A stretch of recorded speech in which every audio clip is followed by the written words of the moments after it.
Energy costs are removed from the halls of glory. Act 6 Pain Posse speaks on experience and fan-made Infinity War Thor. Yes, hello everybody and welcome back to the Friday edition of Marvel Contest of Champions News. Yes, it's Friday, unless you got to work the weekend. In which case, boo, sucks, life, and stuff. And in this edition, we've got thrills, spills, and just stuff that gives you chills. It's news about Marvel Contest of Champions.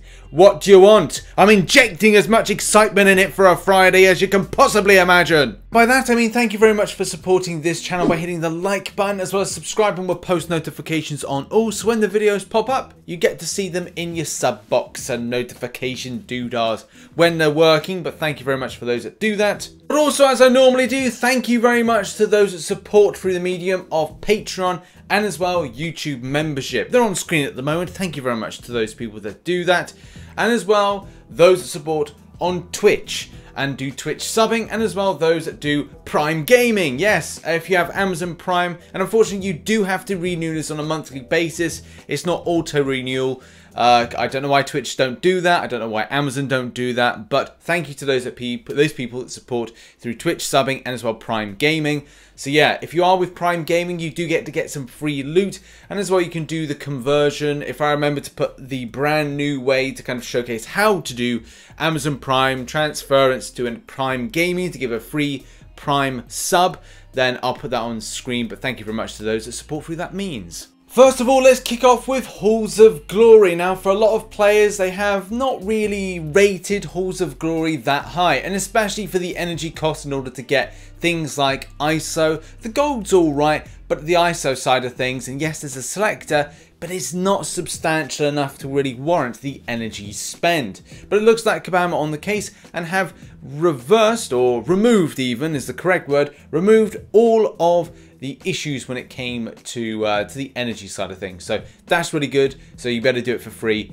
now. Next up, and in kind of belated catch-up news, we'll call it. If you remember back a little while ago, Acid Wash, the Hulkbuster issue, when we had the older sequence of Alliance Quest, and a lot of players were looking to get the compensation back for the amount of items they lost out. And we talked about it and we didn't have any kind of idea of what players were getting. Well, we have an idea. And here it is. Thank you very much to those that sent through this image. And sorry I haven't kind of covered this in the last 2 episodes, but there's been a lot to go over in the community.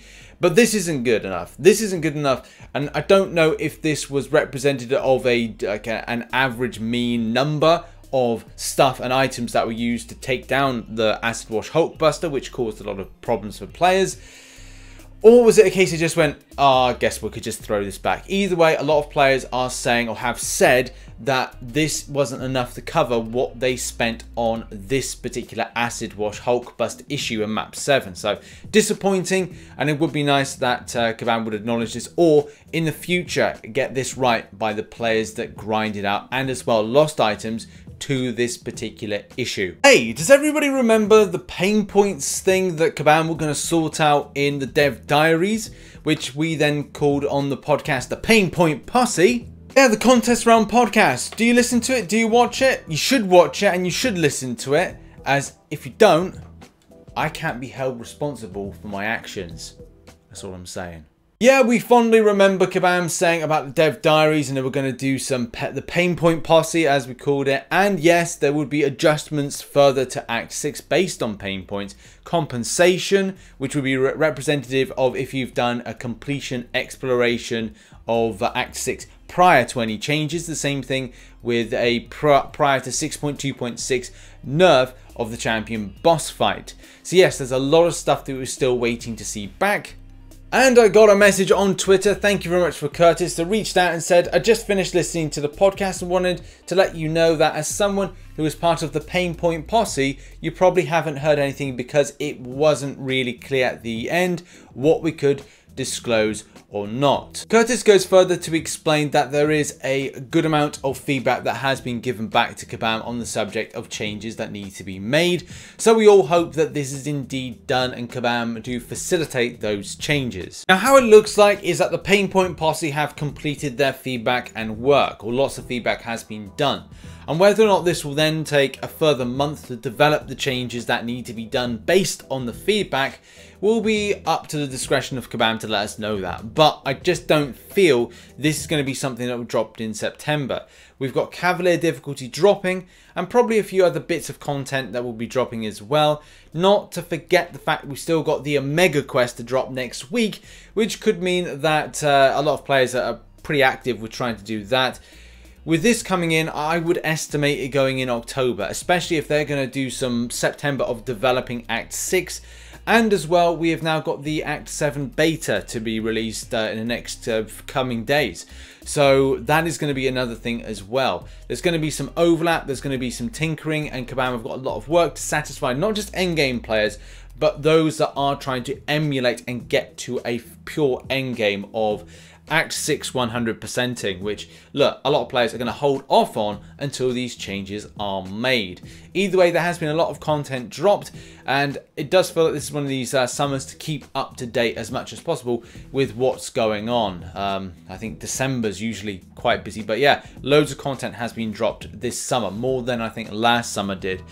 Either way, yeah, we all hope that this is ready sooner rather than later. Next up, on over to YouTube for this video. This is done by McCoc, and it's his lovely little animations he does of these characters. Most of them haven't been dropped into game, and just showing this Thanos fight, and especially with a nameless Thanos, and the modeling is really on point, especially for the Thanos one.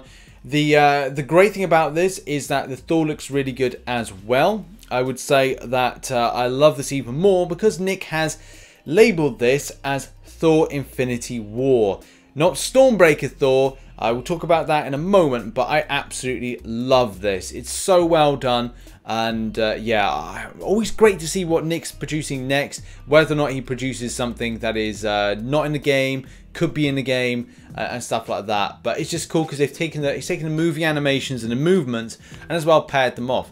Everything looks really great about the character, so well done to Nick, and check it out, link is in the description. Also, it comes at a very interesting week with Fortnite deciding to put in a new Nexus event, and as well putting in this version of Thor. This is the Herald of Galactus version of Thor. I have seen a couple people refer to this as Stormbreaker Thor. I have no idea where they're getting that idea from. But yeah, this is the Herald of Galactus version. This is a very new version, and it's actually one that I really love and really hoped that Marvel Contest of Champions would put it in to tie it in with the Heralds of Galactus stuff that they're doing. Just to quickly explain why I don't want to see a Stormbreaker Thor in-game is that it just would add nothing for the story development, especially to go back to what was happening in Infinity War when they're releasing content. It would just be kind of weird, first of all. But secondly, it's kind of confusing. If we want to see a Beta Ray Bill in game who wields Stormbreaker, then that Stormbreaker, that other thing, is not Stormbreaker. The Golden Hammer, Stormbreaker, and you can see that with Beta Ray Bill.